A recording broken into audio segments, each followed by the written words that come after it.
E aí, pessoal? Eis-me aqui de novo para falar sobre a tal das fake news, né?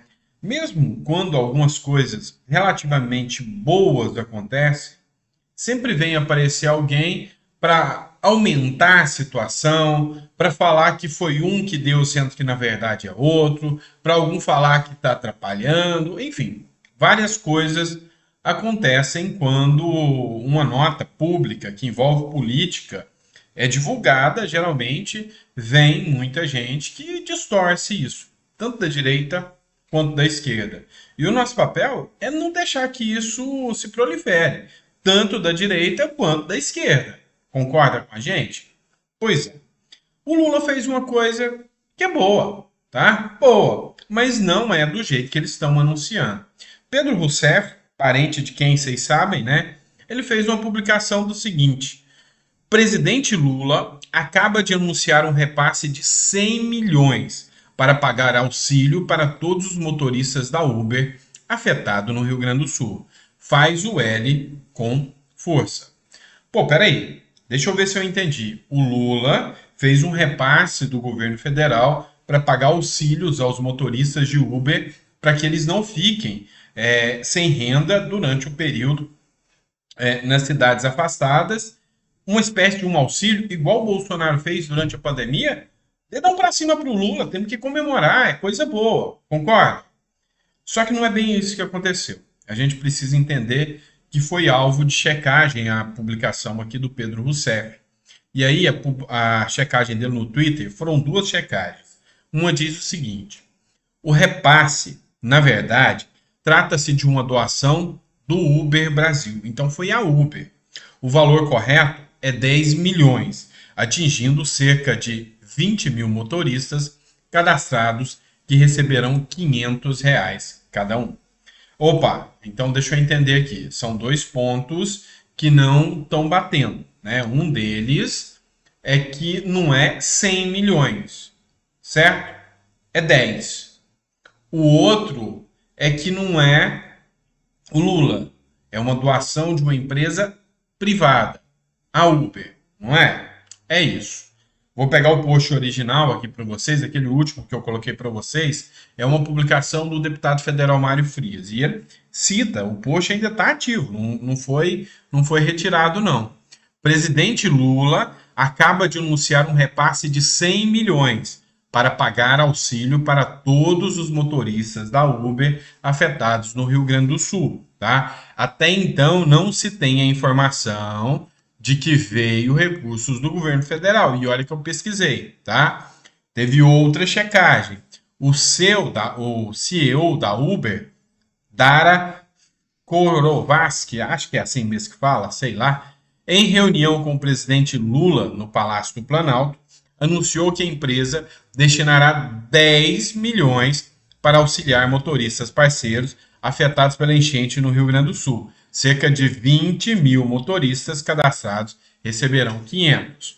Ou seja, vamos analisar aqui, vamos falar das coisas certas, como tem que ser. A publicação do Mário Frias tirou um ponto relevante. Teve uma reunião com o Uber e o Lula, e foi a partir dessa reunião que realmente o repasse da Uber foi destinado. O valor não foi 100 milhões, foi 10. Então, tem uma fake news escancarada aqui, né? Ou seja, fake news é você falar uma coisa que não é verdade. Se o valor é 10 e você fala 100, você aumentou isso 10 vezes. Ou seja, tá uma fake news aqui. E falar que é o governo também, o destinatário, é o pessoal da Uber, os motoristas. Mas a fonte é uma empresa privada. Então, seja honesto, fala a verdade. Olha, teve uma reunião com o Lula e a partir dessa reunião, a iniciativa privada, os mauzões, o que o Lula estava batendo de frente, atacando, querendo taxar, pois é, a Uber teve uma reunião e aí conseguiram entrar num acordo, talvez segurando para melhorar a imagem do Lula um pouco. A Uber é que vai doar os 10 milhões para os motoristas. Então, a realidade é essa. Quer checar? Dá um Google, pesquisa. Uber anuncia 10 milhões para motoristas do Rio Grande do Sul. Iniciativa foi divulgada pela empresa logo depois que o CEO Dara, vamos, fica mais fácil falar só Dara. Reuniu-se com o Lula no Planalto. O CEO da Uber comunicou ao presidente Luiz Inácio Lula da Silva nesta quarta-feira que a empresa destinará 10 milhões para ajudar os motoristas do Rio Grande do Sul, afetados pelas enchentes do estado. Os dois se reuniram no Palácio do Planalto, em Brasília. O ministro do Trabalho, Luiz Marinho, também participou do encontro. De acordo com a empresa, mais 1 milhão será doado à Central Única das Favelas para apoiar a comunidade local. Em nota, a Uber informou que este é o maior apoio financeiro realizado pela empresa a pessoas afetadas por um desastre natural em todo o mundo. Tá, então não muda que é uma iniciativa privada ajudando e foi anunciado depois de uma reunião com Lula. A verdade é essa, tá? Não foi 100, foi 10, não foi o Lula, foi a Uber, mas teve a reunião com o Lula. Então, tem que falar a verdade de realmente como foi, tá? Esse aqui é meu ponto de vista. Vamos lá, outra questão que a gente precisa falar. Vamos voltar a falar do Rio Grande do Sul, né? A gente falou agora sobre a questão do Uber, já que a gente puxou esse gancho, tem um ponto que é interessante. Olha, a imprensa já saiu daquela bolha de que não podemos criticar o Lula. Nós temos que viver num mundo de ilusão de que o Lula é o salvador da democracia. Esse tempo já passou, tá? As críticas estão vindo. Tanto que, olha só essa matéria que foi de alguns dias atrás, do dia 9. Eu já discuti ela com vocês. Pesquisa Quaest. 68% acreditam que o governo do Rio Grande do Sul tem muita responsabilidade na tragédia das chuvas no estado. 59% dos entrevistados afirmam que o governo federal tem muita responsabilidade. 70% acredita que investimentos em infraestrutura poderiam ter evitado a tragédia. A margem de erro é de 2,2 pontos percentuais para mais ou para menos. Tá? Então, grande parte, mais de 70%, acho que o governo teria condições de ter ajudado e não ajudou. Tá? O Lula rebateu isso mais uma vez. Então, apoiadores do governo foram lá e falaram: não, isso não é verdade, o Lula não deixou de ajudar, sempre ajudou, e não é culpa do Lula, nem do Eduardo Leite, nada disso. Tá, mas a Folha de São Paulo bateu de frente e resolveu mostrar que não é bem assim, que tem falha do governo aí, sim. Matéria da Folha de São Paulo. Governo Lula deixou de fora do PAC, que é o Programa de Atraso Contínuo, Programa de Aceleração do Crescimento, projetos contra inundações pedidos por Leite. O governo do presidente Lula não incluiu no novo PAC, Programa de Aceleração do Crescimento, 2 projetos contra enchentes que haviam sido pedidos em julho do ano passado pelo governador do Rio Grande do Sul, Eduardo Leite, do PSDB. Um deles prevê a reconstrução de um sistema de diques de 447 milhões para evitar inundações em Eldorado do Sul. O município foi, proporcionalmente, o mais afetado pela recente tragédia climática, com praticamente todo o seu território atingido. A Folha de São Paulo deixou bem claro também alguns pontos. Dos recursos que foram prometidos em 2023, quando teve a tragédia no Rio Grande do Sul, grande parte não foi repassada. Tá? Então ele prometeu e não repassou a ajuda que ele tinha prometido para o Rio Grande do Sul.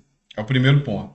Segundo ponto, tinha pedido do Eduardo Leite para contenção de tragédias no Rio Grande do Sul, com dinheiro público, 440 milhões, e o Lula não aceitou. Não aceitou. Santa Catarina teve um contingenciamento de 90% dos recursos de combate a tragédias, a enchentes e tragédias. Então, assim, cresce a percepção do cidadão médio, do brasileiro que acompanha o noticiário, que sim, houve uma negligência por parte do Lula ao não acatar o pedido do Eduardo Leite. Houve uma negligência por parte do governo ao não repassar os valores que tinham sido prometidos. Então, aqui a Folha de São Paulo está batendo de frente falando, olha, a Globo veio e falou, 70% acha que não ter ajudado com as obras torna o governo Lula responsável. E a Folha de São Paulo vem e acaba de selar o prego do caixão, falando, não, realmente tinha até pedido do governo do estado de ajuda e o governo Lula não incluiu no PAC. Tá? Vamos lá, outra matéria que a gente vai discutir com vocês agora. Vamos de Revista Oeste. Bolsonaro classifica nova decisão de Moraes como perseguição sem fim. Vocês devem saber que o Alexandre de Moraes negou o recurso sobre a inelegibilidade do Bolsonaro. O ex-presidente Bolsonaro já se manifestou em suas redes sociais no domingo, dia 26, sobre a decisão de Alexandre de Moraes, presidente do Tribunal Superior Eleitoral e ministro do Supremo Tribunal Federal, de negar seu recurso contra a decisão que o declarou inelegível por 8 anos no caso das comemorações da independência do Brasil. Por que o Bolsonaro está inelegível? Teve as comemorações da independência, lotou de gente, lotou. Dali o Bolsonaro foi para outro evento e no evento ele fez um discurso político. Tá? Nem foi no mesmo evento. Tá? E o Silas Malafaia bate muito em cima disso. Mas, segundo eles, o Bolsonaro utilizou de abuso de poder político ao fazer isso. Né? O Lula fala que os eventos que ele está fazendo agora é comício, antes do período eleitoral. E mesmo assim, ele não está inelegível. Só para deixar claro. Pois é, o Alexandre de Moraes negou mais um recurso do Bolsonaro. Bolsonaro se manifestou e falou, olha, é uma perseguição sem fim. Os caras me deixaram inelegível porque os caras têm medo de concorrer contra mim. E aí é onde a gente fala da questão da democracia, né? Tanto se falou em salvar a democracia, tanto se falou de que era pela democracia. Até onde eu aprendi, democracia é a escolha do povo. A maioria da população tem o direito de escolher. Mesmo inelegível, a última pesquisa mostra que Bolsonaro põe o Lula no chinelo se as eleições fossem hoje. Que democracia é essa que mais da metade da população não pode ter o direito de escolher o seu candidato? É duvidoso, não é? Coloca a gente em xeque uma situação como essa, onde nós, povo, não podemos escolher quem seria o nosso presidente. É estranho, não é? Pois é. E é lógico, isso aí gera muitas e muitas discussões. Isso ainda vai estar nos livros de história, não tenha dúvida. Bora lá, pessoal. Eu acho engraçado aquele pessoal que vota só porque Bolsonaro falou que é esse, então é esse. Mas ele está no mesmo partido do Bolsonaro, então o cara é bom também.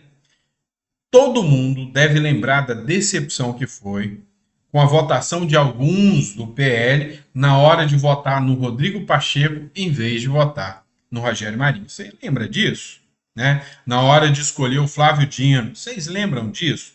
Estou falando de senadores. Então, é muito importante que vocês abram os olhos. Olha só, matéria exclusiva do UOL.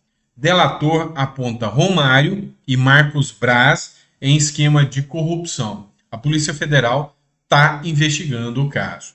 A Polícia Federal e o Ministério Público Federal estão investigando o senador Romário, do PL do Rio de Janeiro, por envolvimento em suposto esquema de desvio de dinheiro de projetos de esportes da Prefeitura do Rio de Janeiro. O caso também envolve o vereador do Rio, Marcos Braz, vice-presidente de futebol do Flamengo. As acusações contra eles partiram de uma delação premiada. Pois é, o Romário falou que a delação premiada ela é viciada, ela não é certa e que ele não vai provar que ele não tem nenhum vínculo com isso e que as ações que o vereador lá faz, o Marcos Braz, que também é do PL, ele não tem nada a ver com isso. Se tem alguma ilegalidade lá, não é responsabilidade dele. Aqui é um ponto interessante, tá? E a gente precisa falar disso. O Bolsonaro se tornou inelegível, mas não há acusação de corrupção para torná-lo inelegível.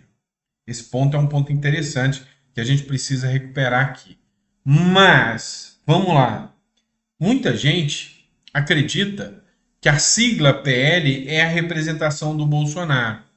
Será mesmo que mais cedo ou mais tarde escândalos envolvendo o PL não serão encontrados, né? Envolvendo parlamentares do PL? Então, assim, é aqui que o primeiro passo, né, de escolha bem feita, se quer zelar pela sua imagem, é do Valdemar da Costa Neto e do Bolsonaro pelo PL. né?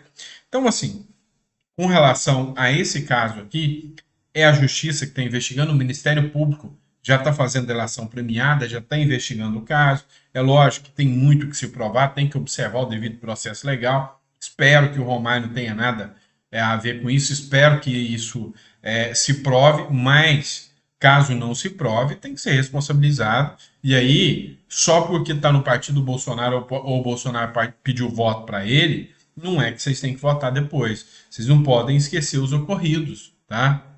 Não pode esquecer a quantidade de gente que foi lá pedir voto para vocês. Vocês votaram porque vocês confiaram no A ou B e depois, no final das contas, essa turma virou as costas para vocês. Então tem que estar sempre de olho, muito focado nessa situação, tá bom?